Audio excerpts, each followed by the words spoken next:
Welcome back friends to the GS platform YouTube channel. दोस्तों आज है 8 नवंबर और 8 नवंबर की करंट अफेयर में जितने भी इंपॉर्टेंट क्वेश्चन बनेंगे इस वीडियो में हम लोग देखेंगे। और अगर आप इस चैनल पर नए हैं तो चैनल को इस तरह से सब्सक्राइब कर लीजिए और पास वाले बेल आइकन को प्रेस कर दीजिए जिससे आपको नई वीडियो का नोटिफिकेशन मिलता रहे। और अगर आप आज की वीडियो की पीडीएफ को डाउनलोड करना चाहते हैं तो इस वीडियो के डिस्क्रिप्शन बॉक्स में जाइए और वहां पर पीडीएफ लिंक पर क्लिक करके आप उस पीडीएफ को डाउनलोड कर सकते हैं। साथ ही साथ वीडियो के लास्ट में आपसे करंट अफेयर की क्विज का क्वेश्चन पूछा जाएगा जिसका आंसर आपको कमेंट बॉक्स में देना होगा। तो वीडियो शुरू करने से पहले मैं आपको बता दूं मैं अनअकैडमी पर भी पढ़ाता हूं, तो आप अनअकैडमी का लर्निंग ऐप डाउनलोड करके उसमें द जीएस प्लेटफॉर्म सर्च करके आप हमारे साथ अनअकैडमी पर जुड़ सकते हैं। और मैंने अपनी अनअकैडमी प्रोफाइल की लिंक वीडियो की डिस्क्रिप्शन बॉक्स में दे रखी है, तो उस लिंक पर क्लिक करके आप अनअकैडमी पर फॉलो कर सकते हैं और वहाँ पर हमारी वीडियोज़ को बिल्कुल फ्री में देख सकते हैं। तो चलिए शुरू करते हैं आज की वीडियो। तो आज की वीडियो का पहला क्वेश्चन है, T20 अंतर्राष्ट्रीय क्रिकेट में भारत के लिए सबसे अधिक रन बनाने वाले खिलाड़ी कौन बन गए हैं? तो देखिए इसका जो राइट आंसर है रोहित शर्मा T20 अंतर्राष्ट्रीय क्रिकेट में भारत के लिए सबसे अधिक रन बनाने वाले खिलाड़ी बन गए हैं। ठीक है, तो ध्यान रखेंगे उन्होंने 86 यानी कि 86 T20 अंतर्राष्ट्रीय मैचों में कुल 2203 रन बनाए हैं। और इससे पहले ये रिकॉर्ड किनके नाम था ये भी आपको पता होना चाहिए। तो देखिए इससे पहले ये रिकॉर्ड 62 T20 मैचों में 2102 रन बनाने वाले विराट कोहली के नाम था, जो कि भारतीय क्रिकेट टीम के कप्तान है। ठीक है, तो देखिए रोहित शर्मा ने T20 प्रारूप में अभी तक कुल 4 शतक भी बनाए हैं और उन्होंने एक दिवसीय अंतर्राष्ट्रीय मैच में 3 दोहरे शतक लगाए हैं, जो कि एक रिकॉर्ड है। ठीक है, तो ये आपका फर्स्ट क्वेश्चन कंप्लीट हुआ। नेक्स्ट क्वेश्चन देखते हैं, question number second. Supreme court ने हाल ही में किस राज्य के लिए एक अलग उच्च न्यायालय की मंजूरी प्रदान कर दी है? तो देखिए यहाँ पर 4 ऑप्शन दिए गए हैं, इनमें जो राइट आंसर है आंध्र प्रदेश, ऑप्शन यहाँ पर बी सही हो गया। ठीक है, तो देखिए सुप्रीम कोर्ट ने आंध्र प्रदेश के लिए एक अलग उच्च न्यायालय को हाल ही में मंजूरी दी है और ये उच्च न्यायालय अमरावती में 1 जनवरी 2019 से काम करना शुरू कर देगा। ठीक है, कहाँ पर? अमरावती में। और ये जो नई अदालत होगी ये देश का 25वां उच्च न्यायालय होगा। ठीक है, 25वां उच्च न्यायालय होगा और वर्तमान में आंध्र प्रदेश और तेलंगाना में, ठीक है, यानी कि जो आंध्र प्रदेश राज्य है और तेलंगाना राज्य है उनका संयुक्त रूप से एक उच्च न्यायालय है जो कि हैदराबाद में है। लेकिन अब आंध्र प्रदेश के लिए अलग उच्च न्यायालय अगले वर्ष से अमरावती में काम करने लगेगा। ठीक है, तो ध्यान रखेंगे। और मौजूदा अदालत 2019 से तेलंगाना उच्च न्यायालय के रूप में जानी जाएगी। ठीक है, तो ये आपका सेकंड क्वेश्चन कंप्लीट हुआ। नेक्स्ट क्वेश्चन देखते हैं, क्वेश्चन नंबर थर्ड। इस वर्ष 49वां भारतीय अंतर्राष्ट्रीय फिल्म महोत्सव 20 से 28 नवंबर तक कहाँ आयोजित होगा? तो देखिए यहाँ पर 4 ऑप्शन दिए गए हैं, इनमें जो राइट आंसर है गोवा, ऑप्शन सी सही होगा। तो देखिए 49वां भारतीय अंतर्राष्ट्रीय फिल्म महोत्सव यानी कि IFFI 2018 गोवा में 20 से 28 नवंबर 2018 तक आयोजित किया जाएगा। और इसमें किस देश को फोकस देश के रूप में चुना गया है ये भी आपको पता होना चाहिए। तो देखिए इसमें फोकस देश के रूप में 49वें IFFI यानी कि भारतीय अंतर्राष्ट्रीय फिल्म महोत्सव में फोकस देश के रूप में इजराइल को चुना गया है। ठीक है, और फोकस राज्य के रूप में किसे चुना गया है तो ये भी आपको पता होना चाहिए। तो देखिए 49वें भारतीय अंतर्राष्ट्रीय फिल्म महोत्सव में फोकस राज्य के रूप में झारखंड को चुना गया है और इसमें इजराइल से श्री ड्रेन वोलमैन को भारतीय अंतर्राष्ट्रीय फिल्म महोत्सव में लाइफ टाइम अचीवमेंट अवार्ड से भी उनको सम्मानित किया जाएगा। ठीक है, तो इस वर्ष 49वां भारतीय अंतर्राष्ट्रीय फिल्म महोत्सव 20 से 28 नवंबर तक गोवा में आयोजित होगा, तो ऑप्शन सी सही होगा। तो ये आपका थर्ड क्वेश्चन कंप्लीट हुआ। नेक्स्ट क्वेश्चन देखते हैं, क्वेश्चन नंबर 4। किस देश को हाल ही में अंतर्राष्ट्रीय दूरसंचार संघ परिषद के सदस्य के रूप में चुना गया है? तो देखिए एक इंपॉर्टेंट पॉइंट है, तो देखिए इसका जो राइट आंसर है भारत, ऑप्शन डी सही होगा। तो देखिए भारत को 4 वर्ष की अवधि के लिए यानी कि वर्ष 2019 से लेकर 22 तक, ठीक है, 2019 से 22 के लिए अंतर्राष्ट्रीय दूरसंचार संघ यानी कि ITU परिषद के सदस्य के रूप में निर्वाचित किया गया है। और इस परिषद के जो चुनाव हुए हैं उसमें दुबई में संयुक्त अरब अमीरात में जारी ITU परिपूर्णता सम्मेलन 2018 के दौरान ये चुनाव आयोजित किए गए थे। और ये जो ITU है यानी कि अंतर्राष्ट्रीय दूरसंचार संघ है, इसके बारे में आपको बता दूं, ये संयुक्त राष्ट्र की एक विशेष एजेंसी है जो सूचना और संचार प्रौद्योगिकी से संबंधित मुद्दों के लिए जिम्मेदार है। ठीक है, तो ये यूएनओ की संस्था है।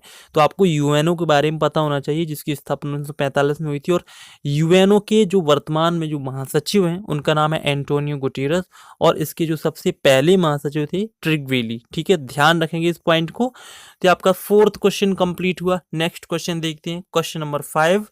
भारतीय महिला क्रिकेट के इतिहास पर लिखी गई पुस्तक the fire Burns blue a history of women cricket in India किसने लिखी है? तो देखिए, भारतीय महिलाओं की क्रिकेट के ऊपर लिखी गई पुस्तक है, और ये देखिए एग्जाम के पॉइंट ऑफ व्यू से काफ़ी महत्वपूर्ण है, क्योंकि जो बुक्स होती हैं ये अक्सर एग्जाम में पूछ ली जाती हैं। तो यहाँ पर जो बुक्स दी गई है जो बहुत ही महत्वपूर्ण है, और इसको किसने लिखा है ये आपको बताना है। तो देखिए, ये लिखा है करुण्य केशव और सिद्धांत पाठक ने इस पुस्तक को लिखा है। तो देखिए, भारत में महिलाओं के क्रिकेट के इतिहास पर एक पुस्तक 30 नवंबर 2018 को जारी की जाएगी, और the fire Burns blue A history of women cricket in India नामक ये जो पुस्तक है वो खेल पत्रकार करुण्य केशव और सिद्धांत पाठक के द्वारा लिखी गई है। और इस पुस्तक में देश में खेल के लिए सबसे बड़ी क्षणों की व्याख्या की गई है, यानी कि भारतीय महिला क्रिकेट टीम की जो अभी तक बहुत ही बड़ी उपलब्धियां रही हैं उन पर इसमें चर्चा की गई है। ठीक है, तो ध्यान रखेंगे ये जो पुस्तक है वो किसने लिखी है? करुण केशव और सिद्धांत पाठक ने। ठीक है, तो ऑप्शन है आपका सी सही होगा। तो ये आपका 5th क्वेश्चन कंप्लीट हुआ। नेक्स्ट क्वेश्चन देखते हैं, क्वेश्चन नंबर 6। किस क्रिकेट स्टेडियम के नाम हाल ही में स्वर्गीय प्रधानमंत्री अटल बिहारी वाजपेयी के नाम के रखा गया है? ठीक है, यानी कि कौन से स्टेडियम का नाम हाल ही में परिवर्तित किया गया है? तो देखिए, इसका जो राइट आंसर है इकाना इंटरनेशनल स्टेडियम लखनऊ में जो है। तो देखिए, लखनऊ में नवनिर्मित, जिसका हाल ही में उद्घाटन भी हुआ है, इसका नाम अभी था इकाना इंटरनेशनल स्टेडियम। इसका अब नाम पूर्व प्रधानमंत्री अटल बिहारी वाजपेयी के नाम पर रख दिया गया है। स्टेडियम अब Bharat Ratna Atal Bihari Vajpayee international cricket stadium के रूप में जाना जाएगा, और यूपी के गवर्नर राम नाईक ने इसके लिए सरकारी प्रस्ताव को हाल ही में मंजूरी प्रदान की है, और उत्तर प्रदेश के मुख्यमंत्री योगी आदित्यनाथ ने अभी हाल ही में इस स्टेडियम का उद्घाटन करते हुए इसके नाम के परिवर्तन को भी मंजूरी प्रदान की है। ठीक है, तो ये आपका 6th क्वेश्चन कंप्लीट हुआ। नेक्स्ट क्वेश्चन देखते हैं, क्वेश्चन नंबर 7।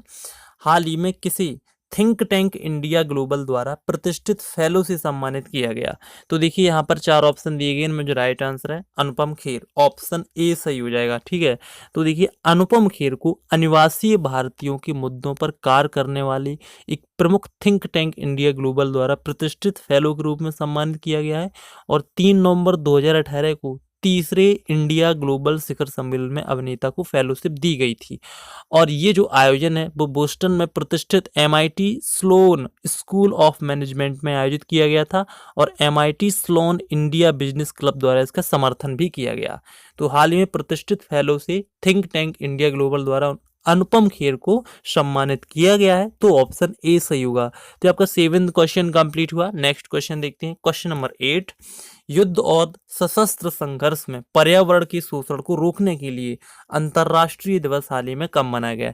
यानी कि ये जो अंतर्राष्ट्रीय दिवस है वो युद्ध की वजह से या फिर सशस्त्र संघर्ष की वजह से जो पर्यावरण को नुकसान पहुंचता है उसको रोकने के लिए दिवस मनाया जाता है। तो ये अभी हाल ही में 6 नवंबर को मनाया गया है, तो ऑप्शन सी सही हो जाएगा।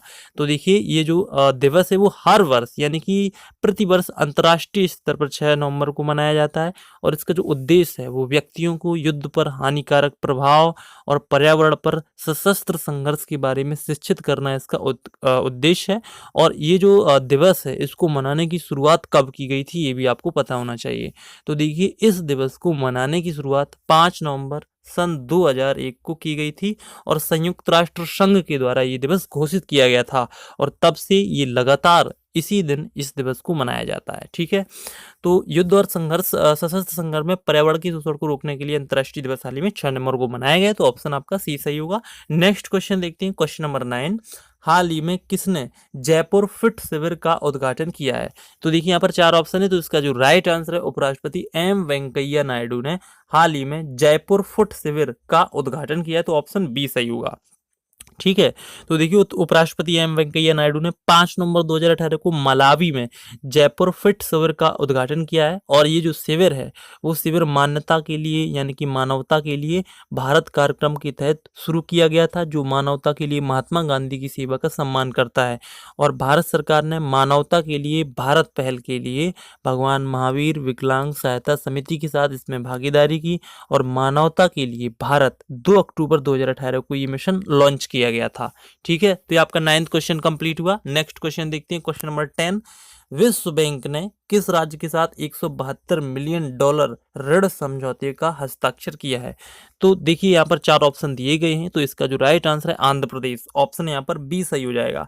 तो देखिए केंद्रीय और आंध्र प्रदेश सरकारों और विश्व बैंक ने कृषि परियोजना के लिए 172 मिलियन ऋण समझौते पर हाल ही में हस्ताक्षर किए हैं और ये जो परियोजना है वो आंध्र प्रदेश में गरीब और हाशिए पर रह रहे किसानों की कृषि उत्पादकता, लाभप्रदता और जलवायु प्रतिरोध क्षमता में वृद्धि करेगी। और ये जो परियोजना है वो ये सुनिश्चित करेगी कि खेती एक वित्तीय रूप से व्यवहार गतिविधि बनी रहे। ठीक है, तो विश्व बैंक ने आंध्र प्रदेश राज्य के साथ 172 मिलियन डॉलर की समझौते पर हस्ताक्षर किया है। अब देखिए यहाँ पर मैं आपसे यहाँ पर विश्व बैंक के बारे में और आंध्र प्रदेश के बारे में वीडियो के कमेंट में आपके सामने यहाँ पर एक्सप्लेनेशन चाहूंगा, यानी कि आप इन दोनों टर्म्स यानी विश्व बैंक और आंध्र प्रदेश के बारे में डिटेल में आप कमेंट में इसका आंसर दे सकते हैं। चलिए देखते हैं क्वेश्चन नंबर 11। हाल ही में IPI इंडिया पुरस्कार किसने जीता? तो देखिए यहाँ पर 4 ऑप्शन दिए गए हैं, तो देखिए इसका जो राइट आंसर है नम्रता आहूजा, ऑप्शन सी सही होगा। तो देखिए पत्रकारिता में उत्कृष्टता के लिए प्रतिष्ठित 2018 का IPI इंडिया पुरस्कार द वीक पत्रकार की नम्रता आहूजा को प्रदान किया गया है और उन्हें नागा भूमिगत शिविरों पर बनी एक विशेष कहानी के लिए पुरस्कार मिला है और इस पुरस्कार में 2 लाख रुपए का नकद पुरस्कार और एक ट्रॉफी और एक उद्धरण शामिल है। ठीक है, और इंटरनेशनल प्रेस यूनियन यानी कि IPI इसका शॉर्ट में नाम है, तो इंटरनेशनल प्रेस यूनियन संपादकों, प्रकाशकों और समाचार पत्रों और पत्रिकाओं के वरिष्ठ अधिकारियों का एक मंच है जिसके द्वारा ही ये IPI इंडिया पुरस्कार हाल ही में नम्रता आहूजा को प्रदान किया गया है, तो ऑप्शन सी सही हो जाएगा। नेक्स्ट क्वेश्चन देखते हैं, क्वेश्चन नंबर 12। किस राज्य ने हाल ही में एक्वा मिशन 2.0 की घोषणा की है? तो देखिए इसका जो राइट आंसर है मेघालय, ऑप्शन बी सही हो जाएगा। तो देखिए मेघालय सरकार ने मेघालय राज्य एक्वा मिशन 2.0 नामक राज्य के प्रमुख जलीय कृषि मिशन में रुपए 378 करोड़ रुपए की घोषणा की है और इस मिशन का जो उद्देश्य है वो राज्य में मछली आयात को कम करना है और मिशन के तहत इच्छुक भागीदारों को केवल 15% योगदान देना होगा, जबकि अन्य 25% क्रेडिट लिंक होंगे और शेष 60% सरकारी सहायता इसमें प्रदान की जाएगी। यानी कि मछली के उत्पादन को बढ़ावा देने के लिए मेघालय में एक्वा मिशन 2.0 की घोषणा की गई है, तो ऑप्शन बी सही हो जाएगा। तो आगे देखते हैं कल की कुछ का आंसर। तो कल आपसे पूछा गया था प्रधानमंत्री नरेंद्र मोदी ने कृषि कुंभ का उद्घाटन कहाँ किया है? तो देखिए 4 ऑप्शन दिए गए, इनमें जो राइट आंसर है लखनऊ, ऑप्शन आपका यहाँ पर ए सही हो जाएगा। आगे देखते हैं आज की कुछ का सवाल। तो देखिए आज आपसे पूछा गया हाल ही में विश्व बिलियर्ड्स चैंपियनशिप किसने जीती है? 4 ऑप्शन यहाँ पर दिए गए, option A Peter Gilchrist, option B Saurav Kothari, option C Pankaj Advani या फिर इनमें से कोई नहीं। तो देखिए ये जो क्वेश्चन है वो काफी इंपॉर्टेंट है, थोड़ा आपको टफ भी लग सकता है अगर आपने इसका रिवीजन नहीं किया, अगर आपने सही से करंट अफेयर की वीडियोस को नहीं देखा है तो आप इसको सॉल्व नहीं कर सकते। लेकिन अगर आपको इसका आंसर आता है तो प्लीज कमेंट बॉक्स में जाइए और आप इसका आंसर जरूर दीजिए। साथ ही साथ मैंने आपको एक टास्क दिया है, यानी कि आपको एक कार्य दिया है कि विश्व बैंक और आंध्र प्रदेश के बारे में आपको एक्स्ट्रा इन्फॉर्मेशन आपको कमेंट में बतानी है। तो अगर आपको ये वीडियो पसंद आए तो प्लीज़ वीडियो को लाइक जरूर कीजिए और लाइक करने के बाद अपने किसी फेसबुक या व्हाट्सएप के एजुकेशनल ग्रुप में इसको शेयर जरूर कीजिए। और अगर आपने अभी तक हमारे फेसबुक ग्रुप को ज्वाइन नहीं किया है तो वीडियो के डिस्क्रिप्शन बॉक्स में जाइए और वहाँ पर इन सब की लिंक दी गई है, तो उन लिंक्स पर क्लिक करके आप हमें फेसबुक पेज पर फॉलो कर सकते हैं और हमारे टेलीग्राम ग्रुप की लिंक भी वीडियो के डिस्क्रिप्शन में दी गई है। तो और अगर आपने अभी तक पूरे अक्टूबर माह के टॉप 50 करंट अफेयर्स की वीडियो नहीं देखी है तो आप एंड स्क्रीन में देखिए, यहाँ पर येलो कलर की एक वीडियो दिख रही होगी, तो इस पर क्लिक करके आप इस वीडियो को जरूर देखिए क्योंकि इसमें एक ही वीडियो में आपको पूरे अक्टूबर माह के इंपॉर्टेंट 50 क्वेश्चंस मिल जाएंगे। तो आप इस वीडियो को जरूर देखिएगा। तो मिलते हैं अगले वीडियो में, तब तक के लिए नमस्कार।